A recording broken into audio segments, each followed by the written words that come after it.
She thought she could steal my land with a mansion, until the courtroom flipped her world upside down. It started with a question my contractor asked. "Are you sure this boundary line is right?" I shrugged. "Been right for 20 years. He insisted on checking. 3 days later, the county surveyor knocked on my door holding a stack of papers and wearing a look that said, "You won't believe this.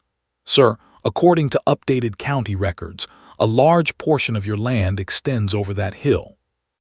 I followed him. We stopped at a huge mansion, brand new, shiny windows, 3 garages, fountains, the whole fantasy. "This house," the surveyor said slowly, "is sitting on your property." Jaw dropped. But the HOA president, Carla, had built it, and she had never asked permission. I confronted Carla the next day. Her heels clicked across her flawless stone driveway. She folded her arms, smug as a queen. "This is my house," she said. "Masterpiece, my dream home. Your old records are wrong." She waved me off like I was a fly. "You should be grateful. I increased property values."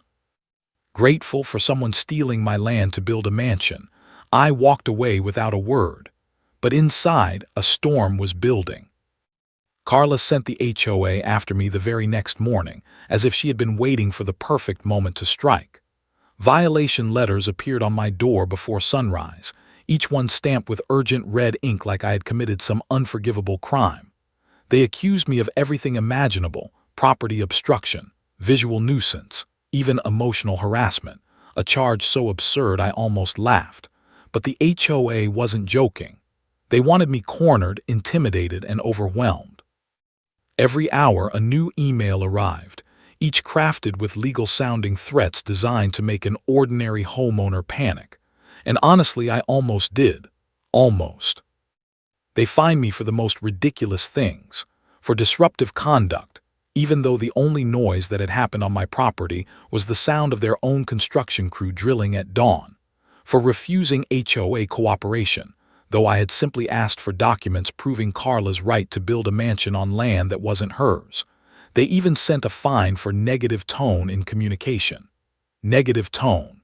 As if I was supposed to compliment them while they stole my land. But the most desperate move came when they tried to block the county surveyor's report from being submitted. They called the office, sent emails, even tried to claim there was a confidential zoning exemption that prevented my property line from being reviewed. That was the moment I realized something deeper was happening.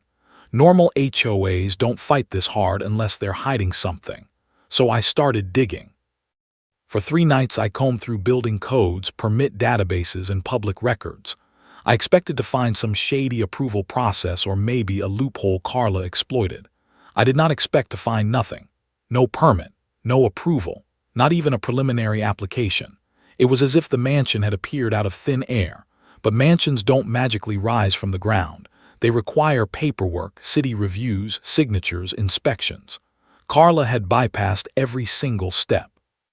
She had used her position as HOA president like a weapon. She had leaned on old friends in zoning, used personal connections to get contractors to ignore requirements, and pressured inspectors until they simply stopped showing up.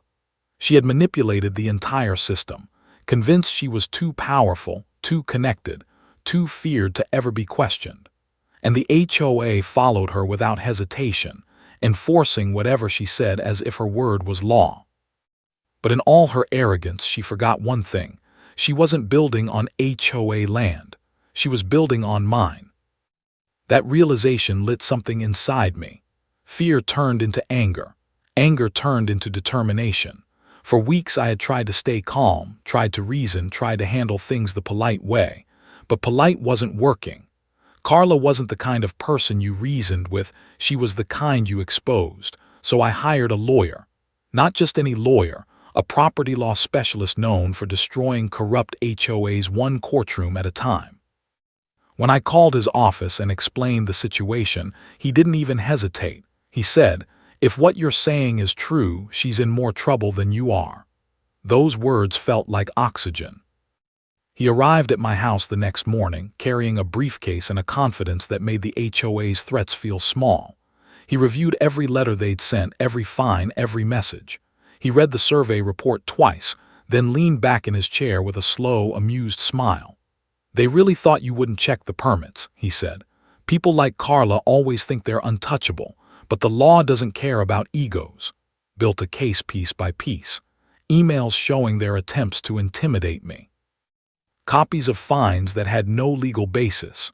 Screenshots of HOA members contradicting each other. Evidence of permit violations. The mansion's construction timeline. Contractor receipts showing rushed, under-the-table work. And of course, the absence of a building permit, the nail in the coffin. My lawyer moved fast. He sent the HOA a formal request for all documents related to the mansion's approval. Carla panicked. She responded with a letter full of excuses, misfilled paperwork, clerical confusion, unexpected delays. But excuses don't create permits. Excuses don't erase illegal construction. And excuses definitely don't stop lawsuits. For the first time, the HOA went silent. No letters, no fines, no threats. They weren't confident anymore, they were scrambling. Meanwhile, Carla avoided me completely. She stopped driving past my house. Her construction crew slowed down. Her contractors started asking questions she didn't want to answer. The fight had officially begun, and for the first time I could feel the momentum shift. She wasn't untouchable anymore. She wasn't invincible. She wasn't even prepared. She was just a woman who thought no one would ever dare challenge her. But I had challenged her, and I wasn't backing down. The courtroom was packed the day of the hearing, fuller than I'd ever seen it. Word had spread through the neighborhood like wildfire, and now everyone who had whispered behind curtains or gossiped on porches wanted a front row seat. Some came out of curiosity. Some came because they feared Carla and wanted to see if she would finally lose. And some came because, deep down, they knew something about the mansion never felt right. The HOA board members clustered together on the left side, whispering furiously, clutching binders filled with documents they hoped would save them. They kept glancing at Carla for direction, as if she were some queen entering her throne room. And Carla, of course, played the part. She strutted into the courtroom wearing a sharp white suit that practically radiated entitlement, her heels clicking like she owned the place. Her smile was tight, confident, rehearsed. She greeted people she had ignored for years, shaking hands as if she were campaigning for an election. She wanted the entire room to see one thing: victory.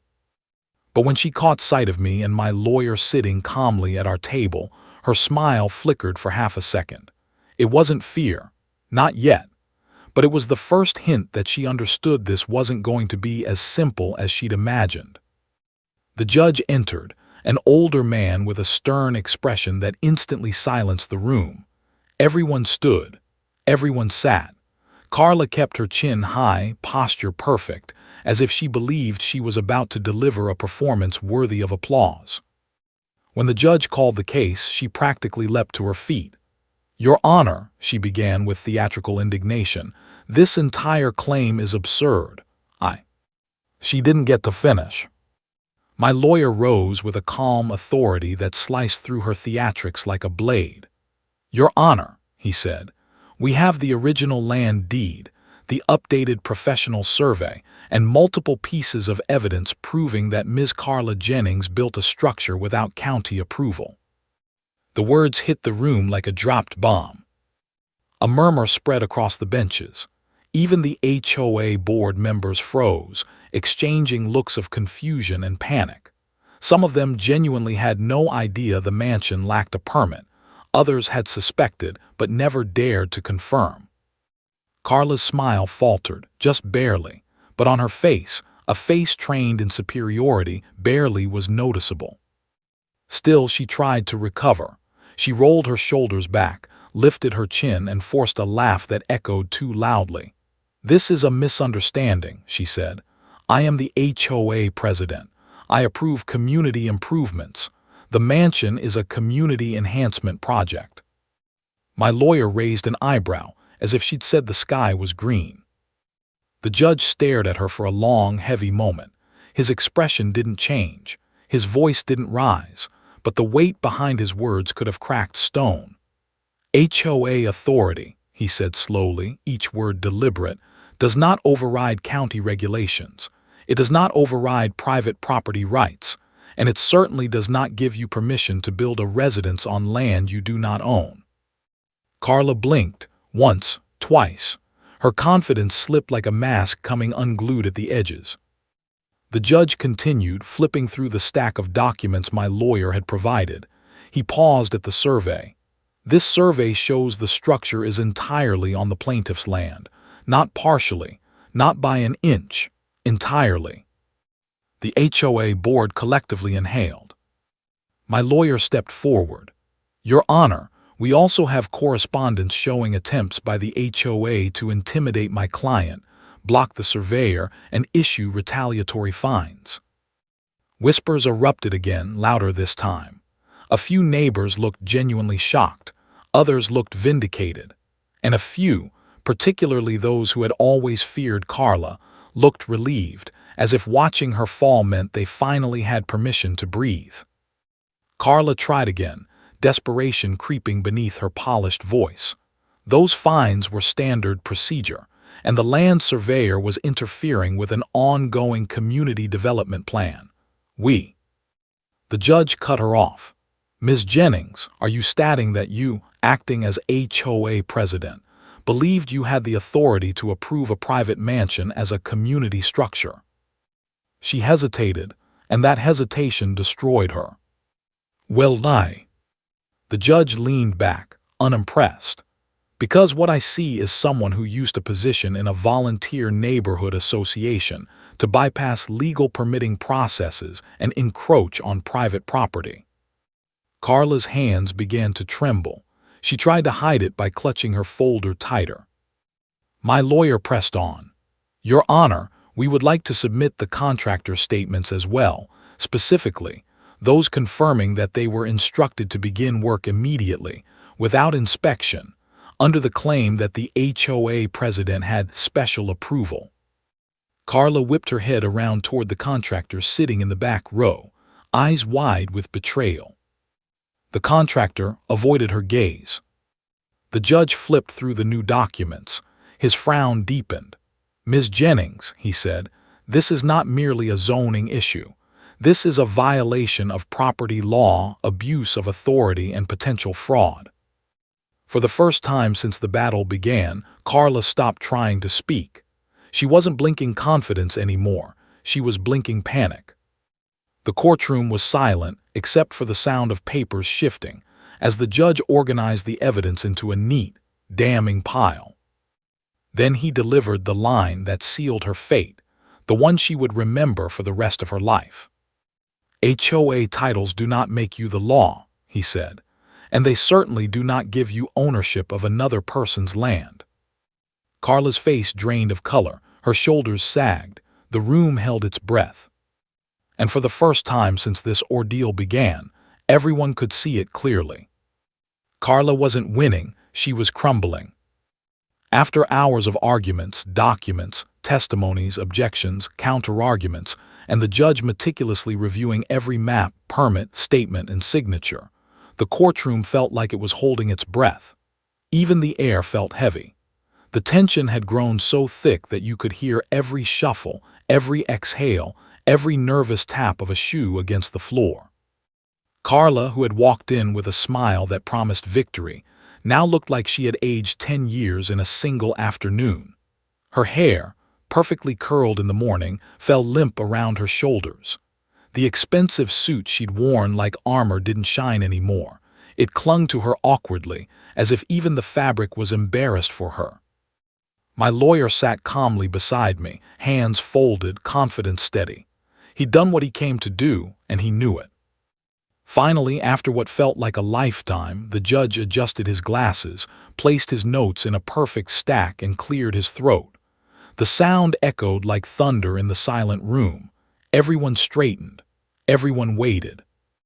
Based on all evidence presented, he began, his voice firm and unmistakably final, the structure in question, the mansion, was built on land that does not belong to Ms. Carla Jennings.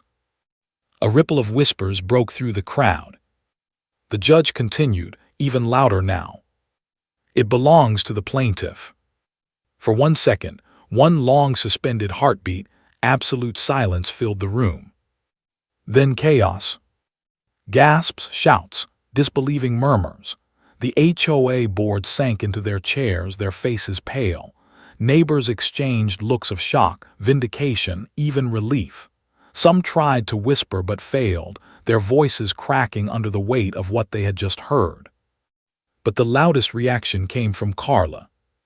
She gasped, so sharp and so dramatic it echoed. Her hands flew to her mouth, trembling uncontrollably. Her knees buckled. She swayed like she'd been hit with a physical blow. Two board members scrambled to hold her upright before she hit the floor. Her eyes were wide, glossy, desperate. She searched the judge's face for mercy, for a loophole, for anything, but found nothing. The judge wasn't finished. "The property, the house, and all improvements," he said, pausing for impact, "are legally awarded to the rightful landowner." The room went still. Everyone turned to look at me. Every single head. Neighbors who had avoided eye contact for months now stared openly. HOA members who had mocked me looked like they wished they could disappear into the floor. Even the contractor sat frozen, jaw slack. And Carla. She looked at me as if her entire world had been shattered. Not cracked, not damaged, completely obliterated. The perfectly built life she had wrapped around herself, the power, the influence, the fear she commanded, crumbled right there in that courtroom. Her voice broke as she whispered, "No, no, this can't be." But it was. You could see the realization hit her in waves. The money she spent. The favors she cashed in. The rules she bent. The lies she told. The mansion she built to elevate herself above everyone else. Gone. Not legally hers. Not even legally defendable. She tried to stand upright, tried to compose herself, but her legs shook violently. The board members still holding her looked like they regretted ever supporting her. They exchanged small, guilty glances, each silently blaming the other for following her down this disastrous path. The judge gathered the remaining papers. "This ruling is final," he said plainly. "Any further attempt to interfere with the plaintiff's property rights will result in additional penalties." Another gasp came from Carla. Penalties. She understood what that meant. My lawyer leaned toward me and whispered, "This is over, you won." But it didn't feel like victory. Not yet. Because Carla wasn't done breaking. She sank into her chair, no longer regal, no longer powerful, no longer the HOA titan who believed she was untouchable. Her mascara streaked down her cheeks. Her lips quivered. Her hands clutched the edge of the table so tightly her knuckles whitened. She looked smaller, defeated, utterly undone. She stared at the wall, at the judge, at the floor, anywhere except at me. Because looking at me meant accepting that everything she had fought for, lied for, bullied for, was now mine. The mansion she bragged about. The land she bragged about owning. The power she wielded. All of it had slipped through her fingers in the span of a single sentence. Neighbors slowly began to leave the courtroom, still murmuring. The HOA board practically fled. Some wouldn't even meet Carla's eyes. I stood calm but shaken. This was justice, but justice delivered so swiftly, so forcefully that even I struggled to process it. Carla, still trembling, looked up at me with a hollow expression, an expression of a woman who had reached for control so fiercely that she lost everything instead. Her world hadn't just cracked. It had collapsed. Carla refused to leave at first. Of course she did. Someone like her, someone who built her identity out of control, intimidation, and polished authority, was never going to accept defeat quietly. Not even when the judge's ruling was final, airtight, undeniable. "This is my house," she screamed when the papers were served. "You can't do this. I built it. I paid for it. You are the one trespassing." Her voice echoed through the hallways of the mansion as if the walls themselves rejected her desperation. She slammed doors, threw papers, and ranted about conspiracies, corruption, favoritism, anything except the truth. She had lost. But denial cannot override law. And the law had spoken clearly. She had 2 weeks to vacate the property. 14 days. She spent the first 7 pretending the order meant nothing, telling the HOA that her legal team was preparing an appeal, even though every lawyer she contacted refused to take the case. The HOA board, once loyal, avoided her calls. A few even resigned quietly. The rest pretended they were traveling or busy, leaving her to face the consequences alone. On day 10, she locked herself inside the mansion and refused to answer the door. By day 12, her friends stopped visiting. By day 13, her driveway was piled with unopened mail, warning notices, and the final sheriff's reminder. Then day 14 arrived. The county sheriff pulled up right at 9 a.m., lights off but authority unmistakable. A few deputies stepped out with the eviction order in hand. Their presence drew neighbors out of their homes, one by one. People gathered on porches, sidewalks, and driveways, silent observers to a downfall they had once thought impossible. Carla finally opened the door when the sheriff knocked the second time. She tried to argue, voice shaking, but still clinging to the remnants of her old arrogance. "You don't understand," she insisted, blocking the doorway with her arms. "I'm the HOA president. I approve construction. I approve community development. The sheriff cut her off gently but firmly. "Ma'am, HOA leadership does not override property law. You've been ordered to vacate. We're here to make sure you comply." That single word, comply, hit her harder than any insult could. It took away the power she believed she had. It reminded her she wasn't a ruler, just a neighbor who had crossed every boundary imaginable. She stumbled back, eyes wide, and for a brief moment she looked lost, not furious, not superior, just lost. With shaking breaths, she finally began packing. Neighbors watched as she carried boxes through the front door, boxes filled with the life she had tried to elevate above everyone else. Designer shoes, crystal vases, framed certificates she awarded herself during HOA events, decorations she bragged about at every neighborhood party. Her perfect mansion, her pride, her symbol of dominance, was no longer hers. "It belonged to me now, legally, permanently, undeniably."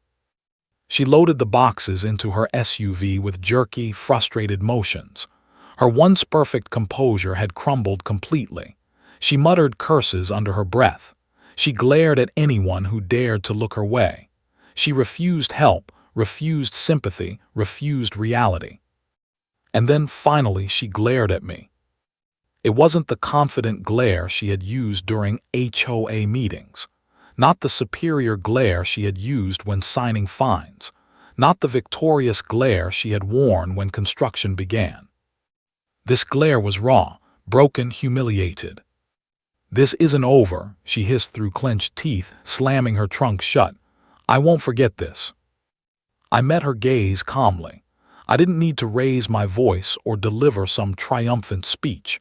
The eviction papers in the sheriff's hand said everything for me. But she wasn't done. "You think you've won," she snapped. "You think this makes you better than me. I'll find a way, I always do." The sheriff stepped forward. "Ma'am," he said firmly, "you need to leave now." And that was it. The final line. The final blow. There was no loophole left for her to hide behind, no influence to wield, no board members to defend her, no lies left to tell. Carla climbed into her SUV, slammed the door hard enough to shake the frame, and sped down the street without looking back. The mansion, once her throne, now stood silent behind her. She had lost everything she fought to protect, everything she manipulated others to gain, everything she believed made her untouchable. And as the sheriff handed me the final confirmation, property officially transferred, home officially vacant, it became real. It was over. Not because I wanted revenge. Not because I wanted power. But because the law, cold and steady and honest, had drawn a line she could not cross. Carla may have thought she could bend the world to her will. But in the end, the world pushed back. When she finally vacated, after all the shouting, the stalling, the desperate attempts to twist reality into something that suited her, I stood at the edge of the driveway, staring at the mansion that was now legally, officially, completely mine. For days I had imagined what it would feel like to step inside. I thought I'd feel triumphant, victorious, maybe even smug. But when the sheriff handed me the keys and drove away, leaving me alone with the towering white structure, I felt something entirely different. A kind of stunned, quiet disbelief, like I had stumbled into a dream someone else spent a fortune building. I walked to the front door, the massive, carved double doors she had custom-ordered from Italy. I remembered overhearing her brag about them once at an HOA meeting, how she wanted the entrance to announce prestige. Funny, now it announced something else. Ownership. My ownership. The key slid into the lock with a soft click. When I pushed the doors open, a cool gust of air swept past me, carrying the faint scent of new paint and expensive perfume. Then my eyes widened. The first thing I saw was the marble. Marble floors stretching all the way across the foyer, polished so perfectly they reflected the chandelier above like a mirror. Veins of white and gold shimmered with every step I took. Carla had chosen the kind of marble people only bought when they wanted visitors to gasp. And gasp I did. I stepped forward, hearing the echo of my own footsteps ring through the grand entrance. The space was enormous, wide, tall, dramatic. The kind of foyer you'd expect in a palace, not a suburban neighborhood. Above me hung a crystal chandelier the size of a small car. Hundreds of glass droplets caught the sunlight pouring through the tall arched windows, scattering light like falling stars. I felt like I had walked into a luxury showroom, except this wasn't a showroom. This was my house. My mansion. A mansion she built. For herself. On my land. And now, for me. I moved deeper inside, each room more ridiculous than the last. When I stepped into the kitchen, I stopped breathing for a moment. It was bigger than my entire old house. Massive white counters stretched across 2 islands. Stainless steel appliances gleamed like silver armor. There were double ovens, a commercial-grade fridge, a 6-burner stove, and cabinets that reached so high they required an actual rolling ladder to access. The countertops were quartzite, real quartzite, the kind contractors whispered about with awe. She had spared no expense. This wasn't a kitchen for cooking. It was a kitchen for flexing. I laughed under my breath, partly out of shock, partly out of the absurdity of it all. The woman who had spent months waging war against me had unknowingly built the greatest gift I'd ever received. I moved down the hallway, past guest bedrooms with walk-in closets, past a library with built-in mahogany shelves, past a home theater with leather recliners still wrapped in plastic. Everything was immaculate. Everything was new. Everything was waiting. When I reached the master bedroom, I stopped in the doorway for a long moment. This room was the centerpiece of her ego, one she had designed to sit above the world. High vaulted ceilings, soft recessed lighting, walls painted a warm cream that made the space glow. Plush carpeting covered the floors, thick enough that my feet sank slightly with each step. And then I saw the windows. The massive floor-to-ceiling windows that stretched across the entire wall. They looked out over the valley, the hills rolling into the horizon like waves. The sunlight poured through them, bathing the room in gold. I approached slowly, and then I realized something. This was the view she fought for. The view she stole land for. The view she bragged about. And now, it belonged to me. Every inch. Every brick, every beam, every painted wall and polished surface, an overpriced design choice. Carla had built her dream home on land that never belonged to her. With money, she used to show her power, and now she couldn't touch a single square foot of it. She had built a palace for herself and delivered it directly into my hands. I walked from room to room, still stunned, still trying to absorb the scale of what she had done. My fingers brushed against banisters she had chosen, walls she had picked the colors for, fixtures she had argued with contractors about. Everything she had bragged about, everything she had flaunted, everything she had stolen, now belonged to the person she tried to ruin. And when I reached the upstairs balcony that overlooked the entire foyer, I leaned against the railing, looking down at the marble, the chandelier, the open expanse of a home I never asked for but somehow ended up owning. This is real, I whispered to myself. This actually happened. Carla's downfall wasn't just legal. It was poetic. She had poured her ambition, pride, money, and identity into this mansion. And in the end, all she had done was gift-wrap her empire and hand it to me. The tour ended with me standing by the front door once more, taking in everything, from the echoing foyer to the glittering chandelier. I locked the door behind me, the key still warm in my hand. This wasn't just a house. It was the symbol of every lie she told collapsing in on itself. Her pride, her arrogance, her dream. Now, my home. The HOA fell apart after that, almost instantly, almost comically. For years, the board had operated under Carla's shadow, carrying out her orders the way soldiers follow a general. She didn't just lead the HOA, she controlled it, through charm, intimidation, and carefully curated authority. But once the court ruling hit, once the eviction took place, once everyone saw her loading boxes into her SUV with shaking hands, her empire collapsed faster than anyone expected. At the next HOA meeting, usually packed, loud, and filled with her supporters, the room was barely half full. The atmosphere felt like a funeral. People whispered instead of spoke. The board members sat stiffly in their chairs, avoiding eye contact with each other. It was as if her absence created a vacuum they had no idea how to fill. By the end of the meeting, 3 board members resigned on the spot. One claimed personal reasons. Another said he was relocating. The third simply muttered, "I should have known better," before walking out. The rest followed within days. Homeowners, once terrified of crossing Carla, suddenly found their voices. They stopped attending meetings, stopped responding to HOA emails, stopped entertaining the illusion that the board held any real authority. Attendance plummeted. Confidence evaporated. The HOA wasn't a governing body anymore, just a handful of embarrassed people sitting in folding chairs trying to pretend everything was normal. But nothing was normal. Not anymore.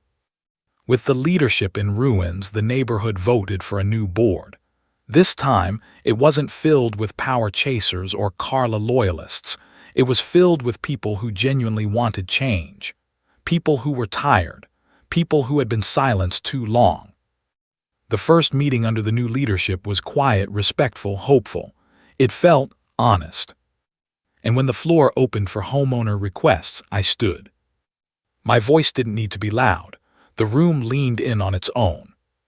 "My first request," I said calmly, "is that we dissolve the power abuses Carla established, permanently."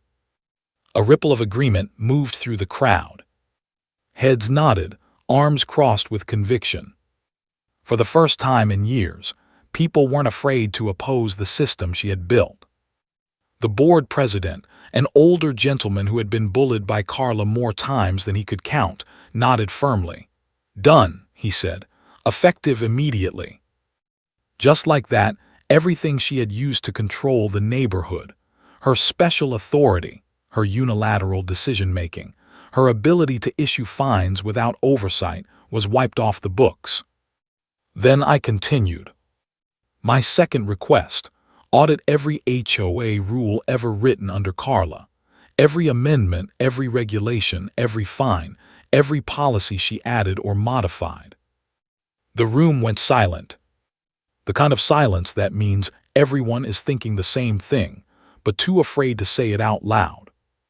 The board hesitated, but only for a moment. Approved, they said. And so the audit began. It took weeks. Stacks of documents were pulled from filing cabinets and storage boxes. Digital files were reviewed, cross-checked, and compared to meeting minutes, many of which were suspiciously edited or incomplete. But when the results were finally presented, the community erupted. It turned out Carla wasn't just bending rules. She was snapping them in half. She had rewritten fines to target specific households. She had altered landscaping rules so her yard was always in compliance, even when it was. She had approved expenses without votes, redirected HOA funds to projects that mysteriously involved her friends, companies, and even issued maintenance orders for work that was never completed. Worst of all, she had added a regulation that gave herself more authority than the board, something no HOA leadership guide permitted. People were furious. People were embarrassed. People were done. Neighbors who had once supported her felt betrayed. Those she had bullied felt vindicated. Conversations changed from whispers to open criticism. The community collectively woke up, realizing how deeply she'd embedded her ego into the structure of their neighborhood. But without her, something unexpected happened. The tension disappeared. The fear dissolved. People who had avoided each other for years now waved from driveways. Meetings became calmer, shorter, and more productive. Rules were rewritten to be fair, not controlling. Fines were reduced, then abolished for minor issues. The neighborhood started planting flowers instead of filing complaints. Children played outside without being shushed. Driveways became friendly gathering spots instead of battlegrounds monitored by an overzealous HOA president. The neighborhood, once rigid, stiff, and tightly controlled, finally began to breathe again. And every time I walked past a neighbor, they smiled. Grateful. Relieved. Free. Carla may have tried to build a legacy of power, fear, and control.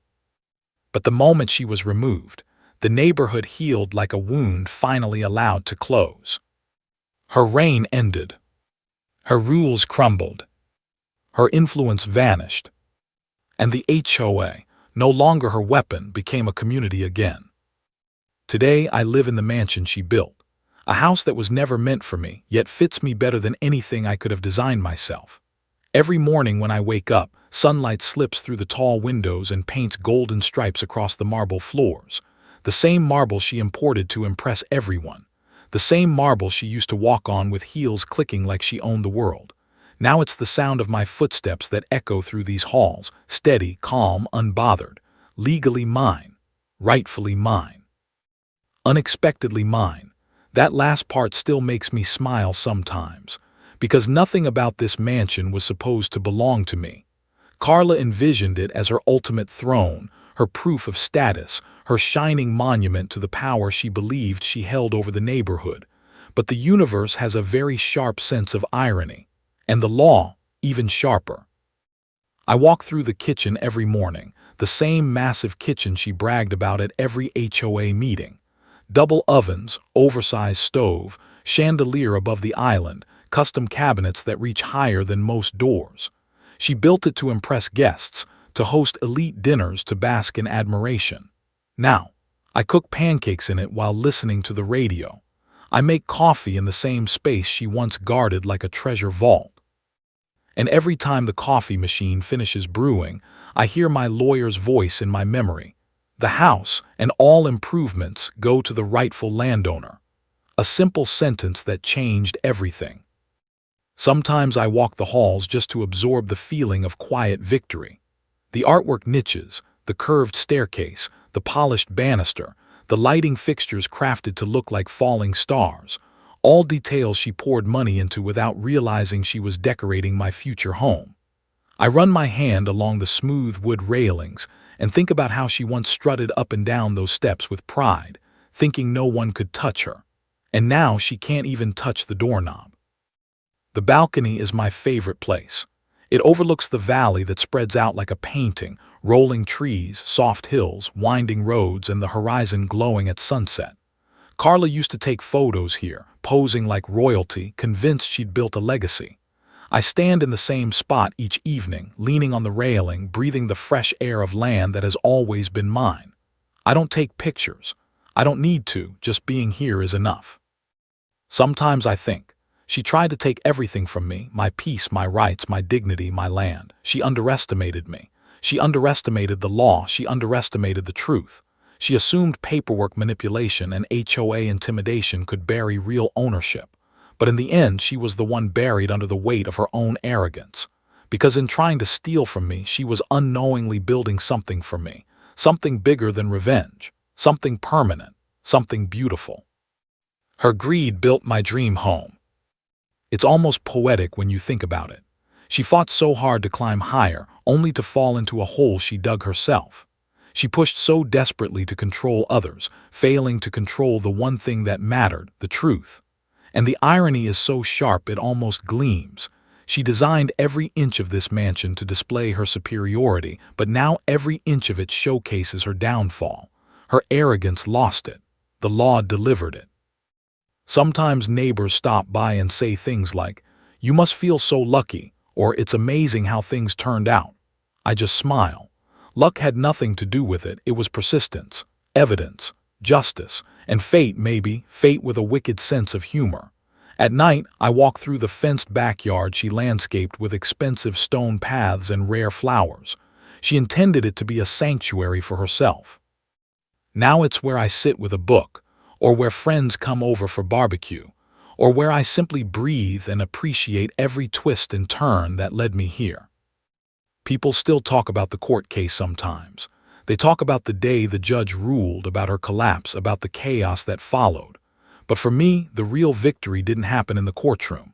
It happens here, every single day I walk through these halls. Every time I turn on a light she installed. Every time I unlock a door she thought would always be hers. Every time I exist peacefully in the space she tried to keep from me. This mansion isn't just a building. It's a reminder, etched in stone, wood, and glass, that truth wins in the end, that greed destroys itself, that power built on lies cannot stand forever. And the most perfect part, she never saw this ending coming, not in her wildest, most delusional dreams. If someone had told her years ago that she was building the ultimate prize for the person she tried to ruin, she would have laughed. She would have rolled her eyes.